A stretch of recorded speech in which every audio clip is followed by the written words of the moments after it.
So according to my cannoli-eating friend, Nick Sirianni, the less we see Jalen Hurts and the first team play on Thursday, that means the better they probably did. We just gotta hope this team can stay healthy. Yo, everybody, how you doing? King Dingbat here. So today we have come with the hell is that? It's a big ass dog. Dallas still stinks. Everybody doing? King Dingbat here, and I hope everybody's having a great day. Hope you guys are doing well. You know, there is never a boring day at Eagles camp. There just isn't. Something is always happening. Something is always going on. And today is no different. Now, before we get into it, I just got to remind you guys, if you're thinking about getting the Newsbreak app where you got it, give your boy a follow. Link is in the description. That's all I'm going to say about it. Let's jump right into this mother humper. And I want to talk today about the Eagles, what happened at camp, what's coming on Thursday, and also we got the unofficial depth chart of the Eagles. I want to check this out. This is very interesting. For the most part, I don't see anything that really surprises me too much. Jalen Hurts is your starting quarterback. Miles Sanders, your starting running back. Well, interesting here, he's got Rager. They got Rager and Devontae Smith on the outside, and they got Greg Ward in the slot. So Rager is that Z spot according to this depth chart. Quez Watkins is behind Rager, and Travis Fulgham is behind Devontae Smith. Now, I'd like to see Rager more in the slot with Ward backing him up. They have J.J. Arcega-Whiteside in the slot. I mean, come on, dude. That name, J.J. Arcega-Whiteside. That doesn't sound like Jerry Rice, Terrell Owens, Devontae Smith. It doesn't sound like a guy who's good. You can tell a guy if he's good just by the name. I can say the name and I know it. Nate Gary stinks. You know what I mean? Anyways, so I think that's a little interesting when looking at this, because I would think Rager was going to be more in the slot, but not according to this. And all right, I'm okay with it. As far as left tackle, they have Andre Dillard and Jordan Mailata both listed, although we know Jordan Mailata is winning that, and we're going to talk about Dillard in a second. Then you have at tight end, they have Ertz and Goddard, both the number one tight ends, so they're not naming anybody there. And let's see, on defense, of course, you have Brandon Graham, your defensive end, Hargrave, Fletcher Cox. This is all. Oh, they have Derek Barnett and Josh Sweat. Both, they're not naming a starter there either. So both those guys are running for number one spot. What's interesting here, the most interesting thing to me about this depth chart is that they have Jannard Avery as a Sam linebacker. So they have him starting with Eric Wilson and Alex Singleton. That's kind of interesting to me. I was hoping to see more from like a T.J. Edwards or Davion Taylor. Well, Davion Taylor's hurt. That could have hurt him. But that's interesting. I'm very curious. We haven't talked a lot about Jannard Avery. I'm curious to see what he's going to do this year. Steven Nelson, Darius Slay, two starting outside. Corners, Avonte Maddox. Is your nickel corner, Kevon Wall safety, Anthony Harris safety, and for the most part, this stuff all makes sense. It all is pretty much what I thought. The only real thing I would say is Rager on that outside. I thought he'd be more in a slot. That's interesting, and Jannard Avery. Then your punt returners, they have Jalen Rager listed as the starter punt returner. How about that? How about that? Philly 500 said, last year, you got to put Rager punt return. He does it well. Doug Peterson don't do it his rookie year, but Nick Sirianni, my cannoli-eating friend, my gabagool-consuming coach, he knows. Jalen Rager, punt returner, should be number one. I agree with that. Kick returner, Quez Watkins, and Kenneth Gainwell. The other interesting thing I'll say here real quick, too, is they have Miles listed as a starter. Then they have Jordan Howard as his backup. Third string is Balsa Scott. Then they have Kenneth Gainwell, and Kerryon Johnson is the fifth running back. That is really interesting to me. So that's kind of the depth chart. And I really think it's kind of interesting. It's unofficial, of course, and I think a lot of this will change as preseason goes. The only real surprises, like I said, Jannard Avery starting, and I would say Kerryon Johnson so far back on the depth chart, and Rager on the outside. So other than that, yeah, it's pretty much what you expect. Now, as far as the injury report today, or participation report, whatever the hell they call it, I'll go through this real quick. Limited in practice: Brooks, Leo, Walker, Sayamalo. We're going to talk more about Walker in a minute. Day to day: Arnold, Avery, Kroom, James. James is apparently in a boot now, Craig James. So he's in a boot. Week to week: Hightowers, Devontae Smith, Stevens, Davion Taylor, and Tucker. So that's kind of what the injury report is. However, today's practice was not really the longest practice. It wasn't even that intensive a practice. They're not going to overdo it before a game on Thursday. However, the real big story out of today's practice, as far as I'm concerned, is the amount of injuries that are piling up. We seem to have injuries piling up. Let's start with Ryan Kerrigan. Now, Ryan Kerrigan, we know he's had a thumb problem so far in camp. He tried to practice through it. He had surgery today on that thumb.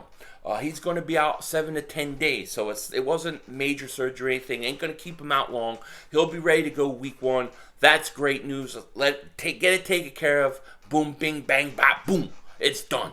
So Ryan Kerrigan, he's out. And then in practice today, Kevon Wallace goes out. Andre Dillard goes out. Another injury for Andre Dillard. So he's out. Walker went out. Michael Walker, he goes out. I think, had the worst injury of the day. He was carted off, so we wish him well. But yeah, these injuries are piling up on the Eagles. They've got a lot of guys banged up, nicked up.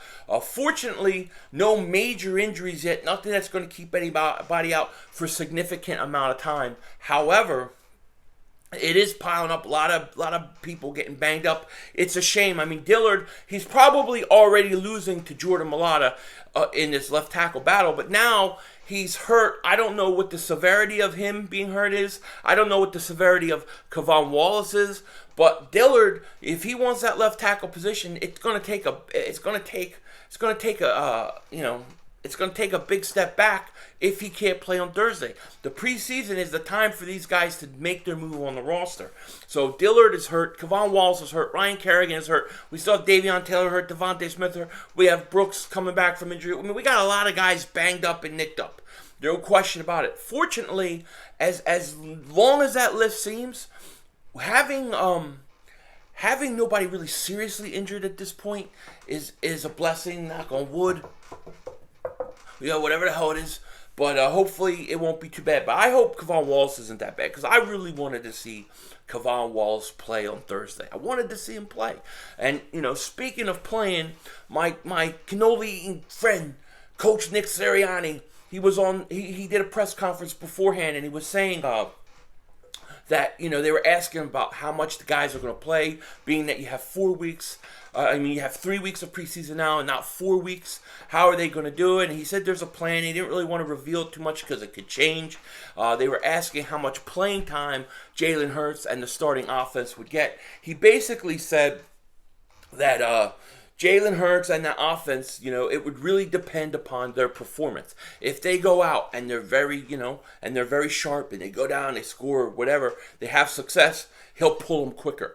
But if they're struggling a little bit and things like that, they'll play more. He wants them to basically, build up their confidence, come out of the game on a positive note, not a negative note. So if you want Jalen Hurts to succeed, which we all do, of course we all do, okay?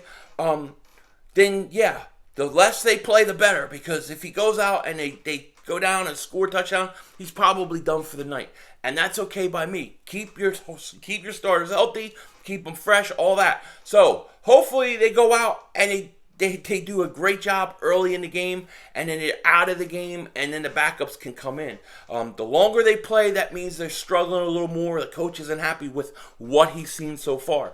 So that's how they're going to approach it. So hopefully, my best case scenario, Jalen Hurts comes out, drives his team down the field, bing, bang, boom, touchdown. We celebrate double moonwalk, little white rerun, fat flash.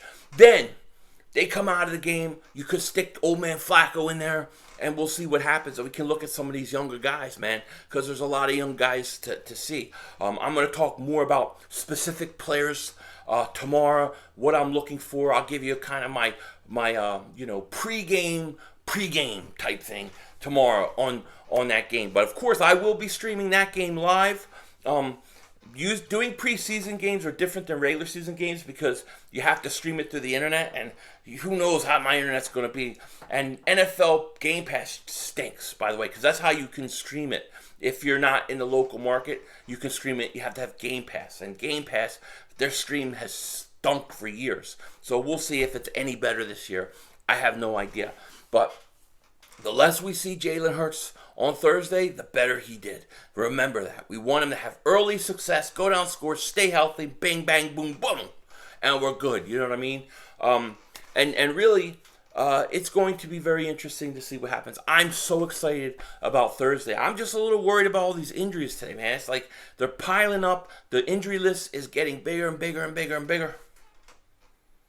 But here's the thing. Like I've said so far, nothing serious, nothing major, nothing season ending. We don't have to wait for guys to come back till like week 10, 12. When I read the first injury report about Ryan Kerrigan had thumb surgery, and I saw it said 10. I saw the number 10. I said, oh my God, it's going to say 10 weeks. But then it was like 10 days. I was like, all right, cool. Because I think Ryan Kerrigan is going to be very impactful for this team. I think it was a huge signing. I actually think the Eagles, as little money as they had, you look at all the signings like Wilson,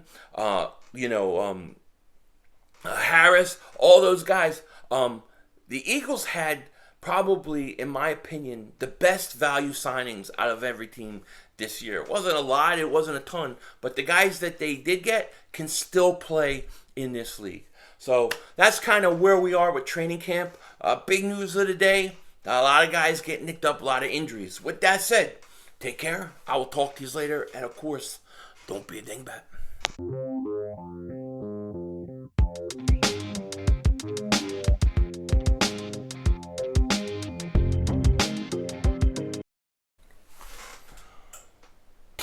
All right. It looks like Saquon Barkley's coming back. He looks about 20 pounds lighter, which is smart coming back from a knee injury. That's exactly what you want to do. But I'm not here to talk about the stinky Giants. What I'm here to talk about is something I've noticed. A subliminal message being sent by the Eagles organization. I think I've picked up on this because that's what I do. I'm into conspiracy theories. I know all the stuff going on, all the secret agenda, fake alien invasions, Project Blue Beam, Black Eye Joe. I know it all. Okay? But have you noticed that, like, my cannoli-eating coach, Nick Sirianni, and his coaching staff, have you noticed that, like, a lot of the times they're wearing Kelly green shirts? They're wearing Kelly green shirts. I think this is a message. I think the Eagles front office is putting it out there and getting us used to Kelly green again, getting us to like it, and they're telling the fans without telling the fans it's coming back. It's coming back, baby. I'm sure of it. Because he keeps wearing shirts. It's always Kelly green. It's always Kelly green. You saw the different practice jersey they had this week. And they were all wearing Kelly green. I'm telling you, it's a code. They are sending us a message that Kelly green is coming back.